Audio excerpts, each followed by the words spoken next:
You are 500 feet underground. It is 3 a.m., and the mountain has forgotten you exist. Somewhere above you, a city sleeps. Cars parked in driveways, lights off in windows. Children dreaming of things that have nothing to do with coal. Down here, there is no dreaming. There is only the dark and the sound of stone pressing against stone. Like the earth is breathing. Like it is deciding something about you. You have been in this mine for 3 years. And tonight, something shifts. Not the rock. Not the tunnel. You. A quiet thought. In a dark shaft. At 3 a.m. You think, I did not come down here to stay down here. This is your life. Every rank, every tunnel, every wall you broke through with bleeding hands. Inside the deepest jungle ever carved into the earth. Your first day underground. Someone hands you a helmet. The light on it is dim, half the battery already gone. Nobody replaces it. That is your first lesson. Down here, you are responsible for your own light. The cage drops you 500 feet in 11 seconds. Your stomach stays somewhere near the surface. The rest of you arrives at the bottom. Cold air hits your face like a closed fist. Not the cold of winter, the cold of a place that has never once seen the sun. And never will. A foreman points at a tunnel. That one, he says. That is your entire orientation. That one. You walk in. The tunnel swallows you whole. 4 feet wide, low ceiling, walls black with 100 years of coal dust. It smells like the inside of something ancient, something buried long before you were born and not happy about being opened. Your job is simple. Load coal into carts. That is it. 8 hours, 500 feet underground, with a half-dead light on your head. The first hour feels like work. The second hour feels like punishment. By the 5th hour, it feels like the mountain is testing something inside you, seeing what you are made of. Your hands are bleeding by the end of the shift. You did not bring gloves. Nobody told you to bring gloves. Another lesson. Down here, nobody tells you anything. You figure it out, or the mountain figures you out first. That night you sit outside the mine entrance. Coal dust on your face, coal dust in your lungs, coal dust in places coal dust has no business being. And you look up at the sky, full of stars, billions of them. And you think, I spent today 500 feet below all of this, shoveling darkness into carts, while the whole universe sat up here, waiting. You sit with that thought for a long time. The stars don't move. The mind behind you breathes. And something inside you makes a decision so quiet you almost don't hear it. You stand up, go back to your bunk, set your alarm, because tomorrow you go back down. Not because you have to, because something in you has already decided. If this place has a top, you will find it. 6 weeks later, the foreman stops beside you at end of shift. Doesn't look at you. Cart section needs a pusher, he says. You're done shoveling. He walks away. No ceremony, no handshake, just a different job starting tomorrow. You look at your shovel, lean it against the wall, and leave it there. For the next person, the one about to learn what you just learned, that this is not the bottom. This is just the beginning of the bottom. 2 months in, your hands have stopped bleeding. Not because they healed, because they changed. Skin like old leather now, thick where the handle sits, rough where the rock wall catches you in the dark. The mine is remaking you, one shift at a time. The cart weighs 800 pounds loaded, through tunnels built for coal, not for the people moving it. Uneven floor, low ceiling, corners that fight you every single time, like the tunnel itself is testing your patience. Your legs become something different in these months. Not stronger exactly, just harder.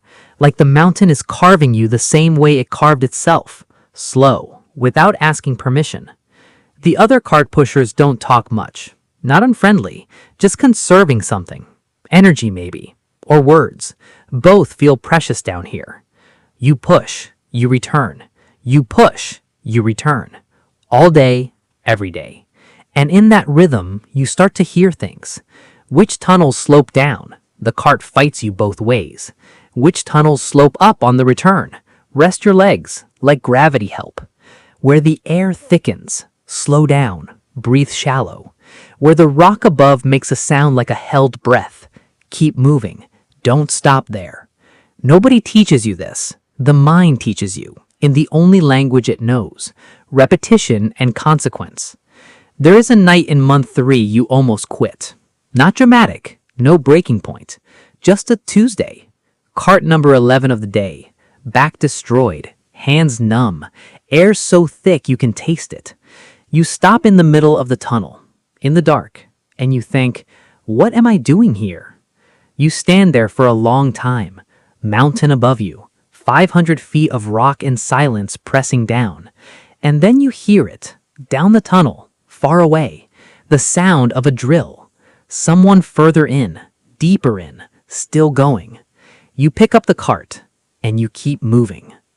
3 weeks later, the foreman pulls you aside. You learn fast, he says. Yes, you say. Too fast for a cart pusher. He hands you a hard hat with a different color stripe. Tomorrow, you hold things up, he says. You find out what that means in the morning. Now you hold things up, literally. Timber beams, steel bolts driven into rock, anchors that keep the ceiling from becoming the floor. Your job is invisible. Nobody sees the bolts. Nobody sees the beams. They only notice the work when it isn't there. Your trainer is a man named Sardar, 60 years old, hands like leather wrapped around iron, a face that has seen things it chose not to describe. He has been in this mine for 30 years, longer than some of the tunnels.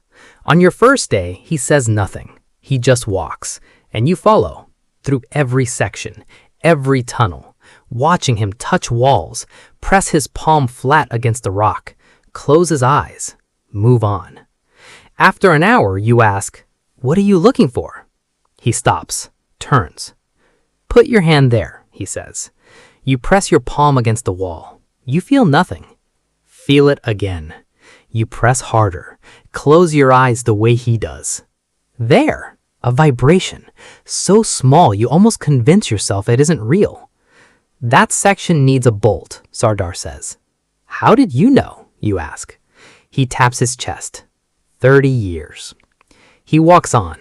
You stand there with your hand still on the wall, feeling something that has no name yet, something between the rock and your skin, a conversation in a language you just started learning. You practice every day after that, every wall, every tunnel, hand on rock, eyes closed, listening with your skin for what the mountain is trying to say. Most days it says nothing. Some days it whispers. Those days you work without speaking, fast and quiet and exact, because a whispering mountain is a mountain with something on its mind. One night, 3 months later, a section groans. Not a sound exactly, more like a feeling that becomes a sound, deep and slow, like something enormous shifting its weight. Every man in that tunnel stops. Nobody breathes. Everyone looks at Sardar. Sardar looks at you. What does it need? He asks. You walk to the wall, press both palms flat, close your eyes. The mountain speaks, not in words, in pressure, in the way it leans, in what it is trying to become. 2 bolts, you say, left side, 3 feet apart, 6 inches higher than standard. Sardar says nothing. He watches you work. When the last bolt is in, he puts his hand where yours was, stands there a long moment, then nods once, turns, and walks away without another word. That nod, from that man, in that tunnel is the most valuable thing anyone has ever given you. The drill weighs 40 pounds. The first time you hold it, it holds you back. By the end of week 1, you have an understanding. By month 1, it is an extension of your arms. By month 3, you forget where you end and it begins. The drill is not a tool. It is an argument with the mountain, and you are learning how to win. Your job is to find the seam. Coal does not run in straight lines.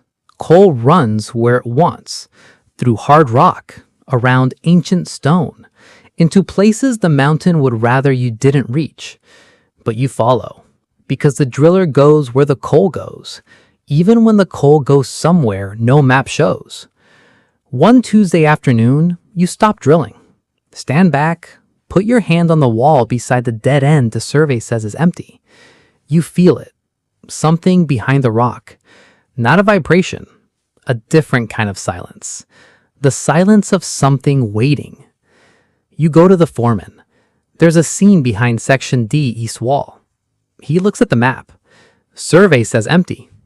Survey is wrong, you say. He stares at you. The kind of stare that reminds you how new you still are. You say nothing more. You pick up the drill and you wait. He watches you for a long moment.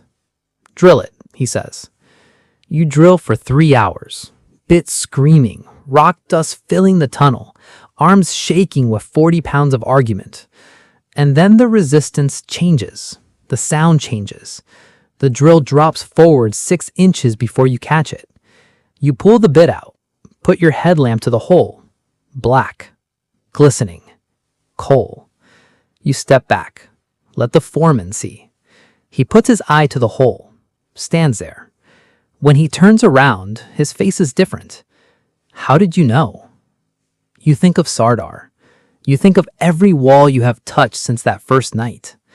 You tap your chest. He almost smiles. He almost does. This rank has its own silence. Different from the cart tunnels. Different from after Sardar nods. This silence is chosen. The shot firer works alone, because the shot firer works with things that do not forgive mistakes. Your certification takes 4 months. Every calculation written twice. Every wire traced from charge to detonator and back again. Not because the examiner requires it, because a man whose name you will never know taught you that every wire you don't trace is a wire that traces you. You learn to be exact, not careful. Exact. Careful is about fear. Exact is about respect. Respect for what you are holding. Respect for 200 men in tunnels that share this mountain with your charges. Your first controlled blast is on a Thursday morning. Everyone clears to safe distance. You check every connection, then check again. Not because you doubt yourself, because the mountain deserves that you are sure. You press the detonator. The mountain shakes. Not violently, precisely, exactly where you asked it to. You walk into the dust cloud. Headlamp cutting through the gray. A new tunnel. 12 feet of fresh seam in 3 seconds. Black and gleaming, and exactly where it was supposed to be. You stand in the tunnel you made, in the silence after the blast, and for the first time in this mine, you feel what it is to have the mountain's attention. Not its weight, its respect. You asked it to open, and it opened. 6 months later, there is a morning that stays with you forever. A junior shot firer in Section G. Wrong placement, wrong charge weight. You feel the bad blast through your boots before you hear it. A sound like the mountain clearing its throat. You're underground in 4 minutes, running toward what everyone else is running from. The section holds. No collapse, no injuries. But the junior shot firer is sitting against the tunnel wall, shaking, covered in dust, staring at his hands. You sit down right beside him, right there on the tunnel floor. You don't tell him it's fine. It isn't fine. You don't say it could have been worse. He knows. You just sit there until the shaking stops. Then you say quietly, "You will check every wire twice from now on." He nods. "Not because I told you to," you say, "because now you understand why." He nods again. Different this time. Now you have people. 6 of them, each carrying something the mind doesn't see. A family. a debt, a reason that brought them 500 feet underground. You learn their names before you learn their job titles. You learn which one goes quiet before he makes a mistake, which one works hardest when nobody's watching, which one has been coughing for 3 weeks and won't say anything, which one sends half his wages home every Friday without fail. This is the job now, not coal. People. Coal you can measure. People you have to feel. Like the walls, like the mountain, hand pressed flat, eyes closed, listening for what isn't being said. The weight is different from the drill. Different from the cart. This weight doesn't stay underground when the shift ends. It follows you home, sits across from you at dinner, lies down when you lie down, looks at the ceiling with you. Because 6 men trusted you with the most important thing they have. And the mine does not care about that trust. The mine only cares about coal, which means you have to care about both. One evening, a young miner in your section starts rushing. Small things at first. A support check skipped, a wire not traced back, moving faster than the air allows. You watch him for 2 days. Then you pull him aside. Not in front of the others. No authority in your voice. Just 2 men in a side tunnel. Tell me what's happening, you say. He's quiet. Then it comes out. His mother's hospital bills. Trying to fit more shifts in. Moving fast to do more. You listen. Every word. Without interrupting. Without solving. Just listening, the way the mountain listens when you press your hand to it. When he finishes, you say, "Down here, fast kills you before the debt does." He looks at the floor. "And if you die," you say quietly, "who pays your mother's bills then?" He says nothing, but something shifts in his face. You move him to a different assignment the next morning. Safer pace, same pay. 3 months later, he's still in your section, still working, still sending money home every Friday. Still alive. That's the whole job, right there. The underground office is 4 walls and a map. No window, no view. Just a map covered in your own markings. Red for active sections, blue for ventilation, black for the places that asked you to be careful. A radio that crackles all day with voices from deeper in. You manage 4 sections now, 24 men. 4 section leaders who each believe they know this mountain best. 2 of them are right. 2 of them are about to learn something expensive. You tell the difference by watching how they stand at shift start, whether they mention problems before you ask or only after. A section leader who only brings you good news is a section leader who is afraid of you. Fear underground costs more than honesty. One afternoon, the air in Section C changes. You feel it before any instrument measures anything. Routine tunnel check, and something in the air sits different on your skin. Heavier, like the tunnel is holding its breath. You shut Section C down before the instruments confirm anything. 23 minutes later, the ventilation sensor trips. If you had waited for the sensor, 14 men would have been breathing that air for 23 minutes. The production manager calls from the surface. Angry. Numbers, targets, losses. You listen to all of it. Then you say, Section C restarts when the air is safe. That section is 30% of today's output. I know, you say. The order is to restart. The air restarts Section C, not the order. 4 hours to fix the ventilation. Section C restarts. 14 men never know what almost happened. That's the best outcome. The one nobody sees. The one nobody thanks you for. The one that matters most. The surface feels wrong at first. Too much sky. Too much light. You keep reaching for your helmet even when you don't need it. The reflex of someone who spent years in places where the ceiling had opinions. The office has windows. You sit with your back to them for the first month. Then one morning you turn your chair around and look at the mountain. Your mountain. 300 meters of it below your feet. 11 active sections. 240 men. Some nights you sit in this office after everyone leaves, and you wonder if Sardar ever sat somewhere like this. Probably not. Sardar was smarter than that. The first thing you change is the incident reports. Not the format, the culture around them. Before you, incident reports were written to protect the writer. Vague language. Blame spread so thin it landed on nobody. You call a meeting. every section leader, every supervisor. You say, from now on, a report tells me exactly what happened, who made which decision, what we do differently. Not to punish, to learn. Silence. The kind that is actually resistance wearing a quiet face. You let it sit. Then you say, the accident that kills someone in this mine will be preceded by 30 incidents we didn't learn from. The silence changes. 3 weeks later, a section leader submits a report. Clear. Honest. His own mistake. His own recommendation. You read it twice. Then walk down to his section. Find him at shift start. In front of his men. Hand him back the report. This is what good looks like, you say. Loud enough for everyone to hear. That section leader becomes the best supervisor you ever promote. Trust is built like bolts in rock. One at a time. In the right place. Never skipped. 3 mines now. 3 mountains.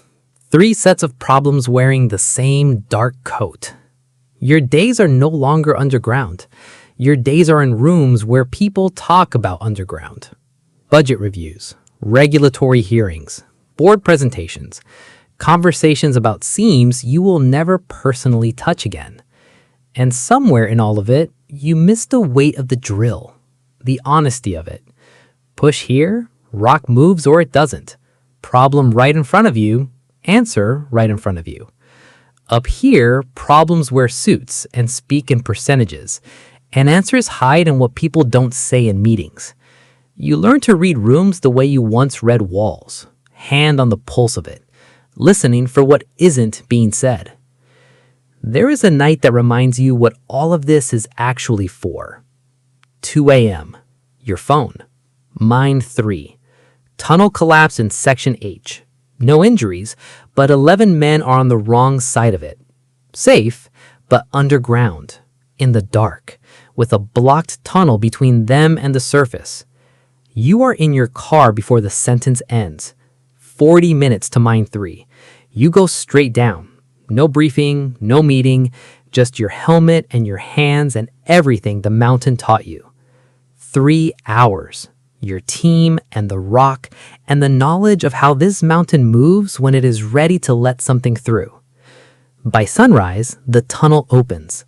11 men walk out into the gray morning light, squinting, dusty, alive.